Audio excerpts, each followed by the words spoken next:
नमस्कार दोस्तों, मतपत्र न्यूज के इस YouTube चैनल पर आपका स्वागत है और मैं हूं आपके साथ दुष्यंत चोपड़ा। दोस्तों, दिल्ली में नई सरकार बन गई है, नई मुख्यमंत्री ने शपथ ले ली है, बाकी सारे 6 और मंत्रियों ने शपथ ली है। और आज दिल्ली की मुख्यमंत्री, नवनियुक्त मुख्यमंत्री रेखा गुप्ता ने जब पत्रकारों से बातचीत की तो उन्होंने 4-5 बहुत मुख्य बिंदुओं के ऊपर बहुत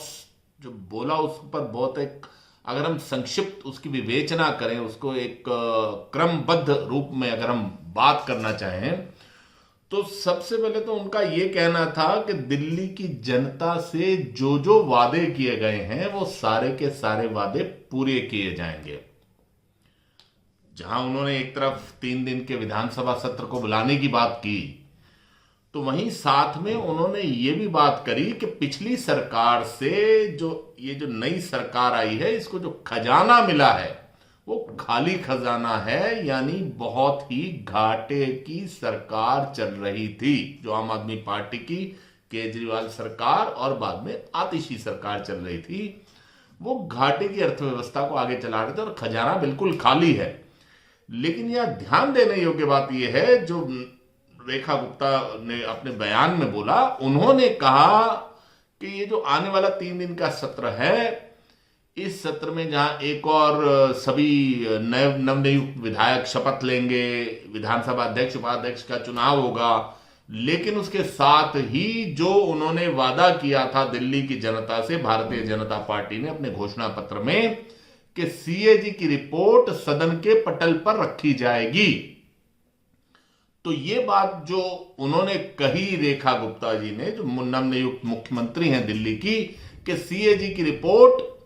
सदन के पटल पर रखी जाएगी और जनता के एक एक रुपए का हिसाब दिया जाएगा, हिसाब लिया जाएगा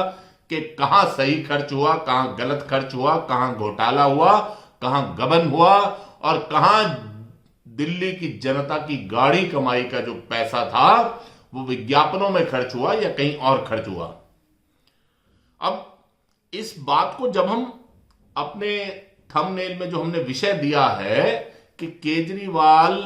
की जो जेल से जो दूरी है वो कम हो रही है, वो घट रही है, यहीं पर उसका एक केंद्र बिंदु आकर निहित होता है कि जब सदन के पटल के ऊपर सीएजी की रिपोर्ट रखी जाएगी तो पिछले 10 साल में बहुत ही सफाई के साथ जिस तरह से पिछली सरकार ने घोटाले किए हैं, जिस तरह से सरकारी योजनाओं के पैसा जो सरकारी योजनाओं पर खर्च होना चाहिए था उसकी सैफनिंग की गई, उसको कहीं और खर्च किया गया, भले वो विज्ञापन में खर्च हुए या भले वो घोटालों की भेंट चढ़ गए, लेकिन उन योजनाओं का पैसा जिन चीजों पर, जिन मदों पर खर्च होना चाहिए था, उन मदों पर खर्च नहीं हुआ। इसकी एक विस्तृत रिपोर्ट, सीएजी रिपोर्ट आने ही वाली है जो सदन के पटल पर रखी जाएगी। अब इस सारे में सवाल ये उठता है, हालांकि इस बात की बहुत विवेचना हो चुकी है कि केजरीवाल ये चुनाव क्यों हारे, भाजपा ये चुनाव क्यों जीती, कहीं भाजपा की और मोदी सरकार की नीतियों की, अमित शाह की रणनीति की चर्चा होती है, तो कहीं केजरीवाल की गलतियों की चर्चा होती है। लेकिन यहां पर ध्यान देने योग्य बात यह है कि जो सबसे बड़ा बिंदु है वो है केजरीवाल का, अरविंद केजरीवाल का जो दंभ था, जो अहंकार था, जो बार बार बोल रहा था इस चुनाव के दौरान या इस चुनाव से जस्ट पहले ही नहीं, बहुत पहले ही उस दंभ की, उस अहंकार की जो गूंज है वो लगातार विधानसभा में प्रतिबंधित हो रही थी। चाहे वो विजेंद्र गुप्ता जो प्रतिपक्ष के नेता थे उनको बार बार उठा के बाहर फेंका जाना या अन्य विधायकों को बाहर फेंका जाना, चाहे वो कश्मीर फाइल्स के ऊपर जो एक बहुत ही खौफनाक सा अट्टहास लगाया था अरविंद केजरीवाल ने और राखी बिड़लान ने उनका साथ दिया था, वो उस दिन इस सरकार के जाने की नींव रख दी गई थी, क्योंकि वो एक अहंकार की पराकाष्ठा थी। फिर उसके बाद चाहे अरविंद केजरीवाल ने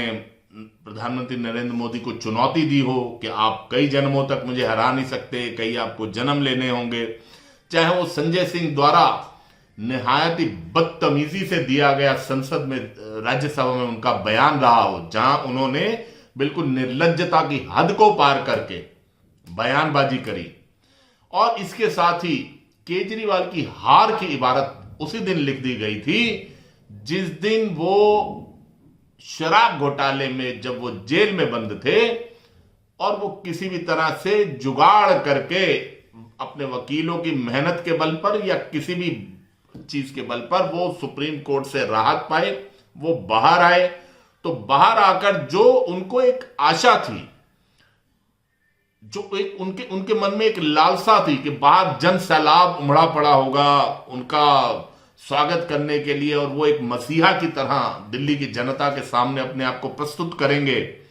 वो सब नहीं हुआ था दोस्तों। ये कुछ छोटे छोटे बिंदुओं पर अगर आप ध्यान देंगे तो चुनाव विश्लेषक या चुनावी पंडित कुछ भी कहते रहे कि हवा इससे बदली, हवा उससे बदली, दिल्ली का मतदाता कहीं ना कहीं वो मानसिकता बहुत पहले बना चुका था कि इस बार अरविंद केजरीवाल और उनकी सरकार को बाहर का रास्ता दिखाया ही जाना है। ये उनके दंभ की, ये अरविंद केजरीवाल के अहंकार की पराकाष्ठा ही थी कि वो घोटालों में जब उनको जेल भेजा गया तो उस समय पर उन्होंने इस्तीफा तक देने की जहमत नहीं उठाई और कहा वो जेल से ही सरकार चलाएंगे। ऐसा कोई उदाहरण भारत की राजनीति में, आजाद भारत की राजनीति में नहीं है। और शायद संविधान निर्माताओं ने ये नहीं सोचा होगा कि कोई इस तरह का भ्रष्टाचारी मुख्यमंत्री, बेशर्म मुख्यमंत्री भी आ सकता है जिसके ऊपर आरोप भी लगे और उसके बावजूद भी वो इस्तीफा ना दे और जेल से सरकार चलाने की बात करे। इसीलिए संविधान इसके ऊपर चुप था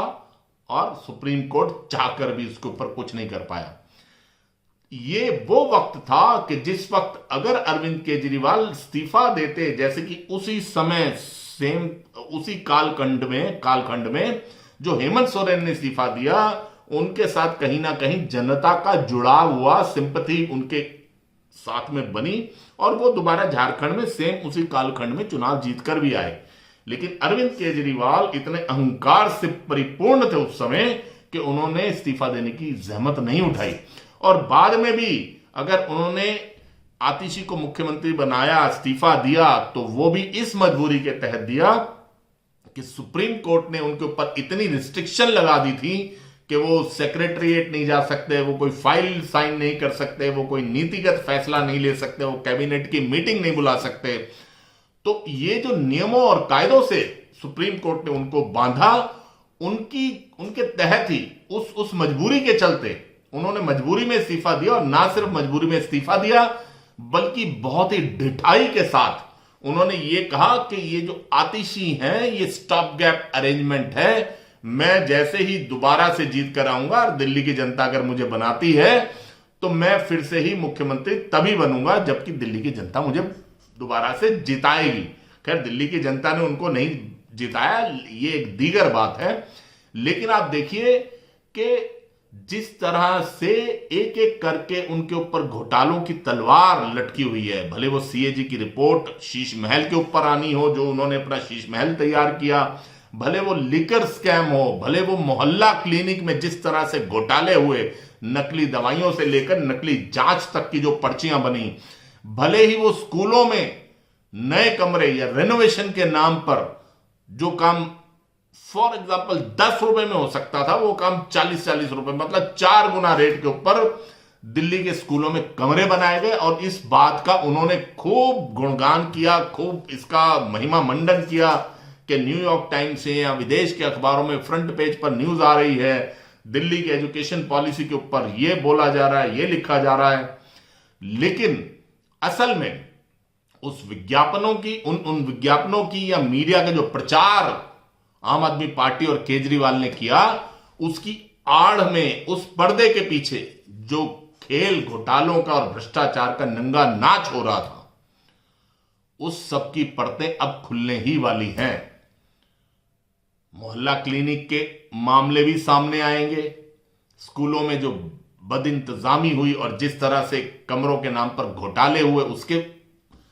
सारे किस्से सामने आने वाले हैं। भले वो दिल्ली जल बोर्ड के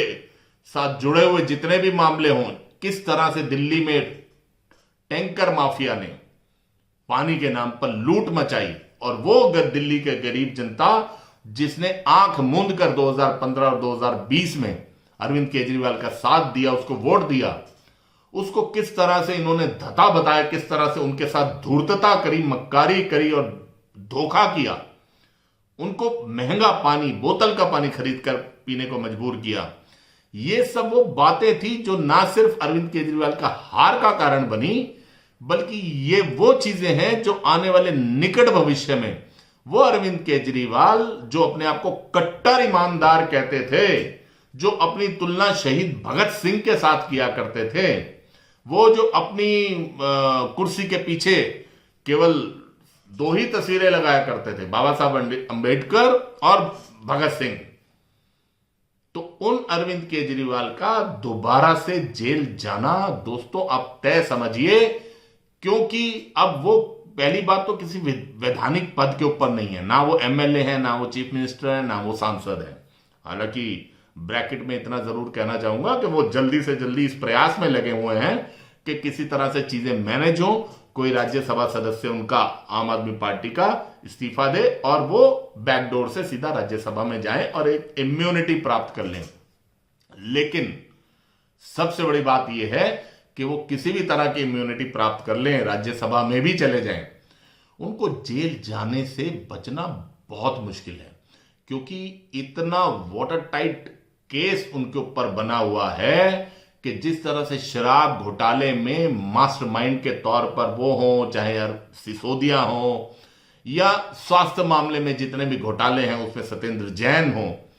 शिक्षा घोटाले में जो भी हो उसमें मनीष सिसोदिया उनके साथ हो, इन घोटालों की इतनी लंबी लिस्ट है दोस्तों, इतनी लंबी लिस्ट है। मतलब आप करोड़ों अरबों के घोटाले की तो बात छोड़िए, ये आम आदमी पार्टी और अरविंद केजरीवाल ने छोटे से छोटे घोटाले में भी, जहां पर 10-20 लाख से लेकर 5 करोड़ तक का भी मामला होता था पैसा बचने का या किसी भी तरह से घोटाला करने का, उन्होंने वहां पर भी वो करने से कहीं बाज नहीं आए। मैं आपको छोटा सा एग्जांपल देता हूं कि जब इन्होंने 2019 में, आपको याद होगा, घोषणा करी थी, बहुत दलितों के मसीहा बने थे कि दलितों के लिए हम 100 स्कॉलरशिप दिया करेंगे कि अगर वो बच्चा विदेश जाएगा तो 10 लाख या 20 लाख 2 साल के कोर्स पर, 10 लाख 4 साल के कोर्स पर 20 लाख देंगे। उसके लिए फंड्स एलोकेट कितने किए गए थे? 5 करोड़, अगर आपको याद हो। लेकिन उसमें से अगर आप पिछले 4-5 साल के आंकड़े अगर आप लगा लें, अभी तक भी इस मद में कुल 12 बच्चों को उन्होंने भेजा है। यानी कि जबकि ये कहते थे हर साल 100 बच्चों को भेजेंगे, पिछले 5 साल में जब से इस योजना की इन्होंने घोषणा करी है, केवल 12 बच्चों को विदेश जाने में सहायता दी, और उन 12 बच्चों को भी कुल जमा इन्होंने 50 लाख रुपए की सहायता दी है। यह बात ऑन रिकॉर्ड है। तो आप सोचिए कि एक छोटी सी चीज से लेकर वाटर डिपार्टमेंट का, जल बोर्ड का बड़ा वाला घोटाला हो, जिसकी परतें अभी खुलने ही वाले हैं और बहुत से राज फाश होने वाले हैं, बहुत बड़े बड़े राज फाश होने वाले हैं। अरविंद केजरीवाल को शायद यह लग रहा है कि प्रधानमंत्री मोदी या भारतीय जनता पार्टी इसलिए इन चीजों को उजागर नहीं करेगी कि मुझे सिंपैथी मिल जाएगी या वो डर जाएंगे, लेकिन भाजपा बदल चुकी है। ये अटल अडवाणी की भाजपा नहीं है, ये मोदी और शाह की भाजपा है। और दूसरी चीज ये है कि अरविंद केजरीवाल के सबसे बड़े नेगेटिव पॉइंट जो हैं वो यही हैं कि जब वो राजनीति में आए तो उसके बाद से लेकर उन्होंने अपना जिस तरह से एक आभा मंडल बनाया, कट्टर ईमानदार होने का, सरल होने का, सहज होने का, एक आम आदमी होने का, जब वो भ्रम टूटा तो वो जो दिल्ली की जनता जो उनके लिए किसी भी बात पर कोई विरोध की स्टेटमेंट सुनने को तैयार नहीं होती थी, उस दिल्ली की जनता ने उनको सत्ता से बाहर उखाड़ फेंका दोस्तों। उसका सबसे बड़ा कारण ही यही था कि ये जो अरविंद केजरीवाल की राजनीति थी, ये एक धोखे की राजनीति थी। राजनीति में राजनेता, पॉलिटिकल पार्टीज वादे करती हैं, वादे नहीं निभाती, या वादे तोड़ती हैं, या काम पूरा नहीं कर पाते, लेकिन जनता उसको एक समझते हैं कि this is part of the game. ठीक है भाई, राजनीति है, सभी वादे पूरे नहीं होते। लेकिन अरविंद केजरीवाल के मामला अरविंद केजरीवाल के मामले में ऐसा नहीं था। उसका कारण ही यही है कि अरविंद केजरीवाल जिस प्लैंक के ऊपर या जिस मुद्दे के ऊपर या जिस नारे के साथ राजनीति में आए थे, पहले तो वो अपने बच्चों की कसम खाते थे। अर्नब गोस्वामी के आपको इंटरव्यू याद होगा, उस इंटरव्यू में उन्होंने कहा मैं अपने बच्चों की कसम खाता हूं, मैं राजनीति में नहीं आऊंगा। फिर जब राजनीति में आया उन्होंने कहा मैं अपने बच्चों की कसम खाता हूं, मैं किसी के साथ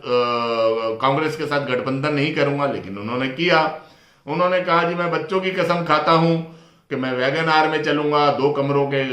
फ्लैट के अंदर रहूंगा, सिक्योरिटी नहीं लूंगा। तो ये जो उनकी जो बातें थी, उनके जो एक जो उन्होंने लफाजी करी, जिस लफाजी के अंदर दिल्ली की जनता भ्रमित हुई और उसको अरविंद केजरीवाल को दिल्ली की जनता ने जो अपने सिर का ताज बनाया, तो जब दिल्ली की जनता ने देखा कि भाई ये व्यक्ति बोलता कुछ है करता कुछ है, अपने आप को साधु दिखाता है, अपने आप को एक आम आदमी दिखाता है और रहता है एक शीश महल के अंदर, तो दिल्ली की जनता का जो एक ये जो भ्रम जाल टूटा, दिल्ली की जनता जिसको एक देवता स्वरूप व्यक्ति मान रही थी, जब दिल्ली की जनता ने देखा कि वो देवता तो दूर एक आम इंसान की तरह भी नहीं है, एक सादे इंसान की तरह भी नहीं है, वो एक बिल्कुल अंधकार में डूबा हुआ भ्रष्टाचारी व्यक्ति है, जो कि एक साधु के वेश में उनके सामने आया, तो दिल्ली की जनता ने उनको सबक सिखाया। बहुत से लोग अभी तक ये कह रहे हैं अरे क्या हुआ, अभी भी दिल्ली की 44% जनता ने उनको वोट दिया तो है, 44% जनता तो उनके साथ है, लेकिन जब आप दिल्ली के चुनाव नतीजों का गहराई से विश्लेषण करेंगे तो आप पाएंगे कि वो 44% वोट इसलिए है कि कुछ सर्टेन पॉकेट्स में, भले वो मुस्लिम एरिया था या भले वो कुछ दलित सीटों का एरिया था, जहां पर कि अरविंद केजरीवाल और आम आदमी पार्टी को बम्पर वोट मिले, जिसकी वजह से उसका ओवरऑल जो वोट परसेंटेज था वो बढ़ गया। लेकिन जब आप सीट टू सीट कैलकुलेट करेंगे, पूरी दिल्ली के स्तर पर आप 70 की 70 सीटों पर कैलकुलेट करेंगे, तो वहां पर आप पाएंगे कि अरविंद केजरीवाल की लोकप्रियता, आम आदमी पार्टी की स्वीकार्यता, दोनों चीजें धाराशाही हो गई इस चुनाव के अंदर। दिल्ली की जो नई सरकार बनी है और दिल्ली की नई मुख्यमंत्री का जो रुख है, उस रुख को देखते हुए और उन्होंने जितने सख्त लफ्जों में बोला है सीएजी रिपोर्ट के बारे में, तो आप ये मानकर चलिए कि आने वाले दिन अरविंद केजरीवाल के लिए बहुत कठिन होने वाले हैं, उनकी राजनीति के लिए बहुत कठिन दिन होने वाले हैं और अरविंद केजरीवाल के ऊपर कानून का शिकंजा आने वाले दिनों में कसता ही चला जाने वाला है। अभी तक तो वो केवल एक मामले में जेल के अंदर गए थे। आपको बहुत हैरानी नहीं होनी चाहिए कि आने वाले कुछ महीनों में आप उनको 1, 2, 3, 4, 5 पता नहीं ऐसे कितने ही मामलों में अदालतों के चक्कर लगाते हुए, जेल से अंदर आते हुए, जेल से बाहर जाते हुए आप उनको देखने वाले हैं। इंतजार कीजिए, हम भी नजर बनाए रखेंगे और आप भी देखिएगा कि आज मतपत्र के इस मंच से जो कहा गया है, अरविंद केजरीवाल के बारे में जो भविष्यवाणी की गई है कि उनका जेल जाना तय है, ये बात आपको पूरी होती दिखाई देगी। आपको ये वीडियो कैसा लगा, आप हमें अपनी राय जरूर दीजिएगा। और दूसरा, अब अगर अभी तक आपने हमारे चैनल को सब्सक्राइब नहीं किया है तो कृपया चैनल को सब्सक्राइब कीजिए। ना केवल सब्सक्राइब कीजिए, साथ वाले बेल आइकॉन के बटन को दबाइए और वहां पर जो घंटी का बटन है उसको दबाना मत भूलिएगा दोस्तों, क्योंकि उसी से हमारे हर आने वाले वीडियो की एडवांस में जानकारी नोटिफिकेशन द्वारा आपको मिलेगी। बहुत बहुत धन्यवाद। अगले वीडियो में अगले किसी और विषय पर फिर से मुलाकात करते हैं। नमस्कार।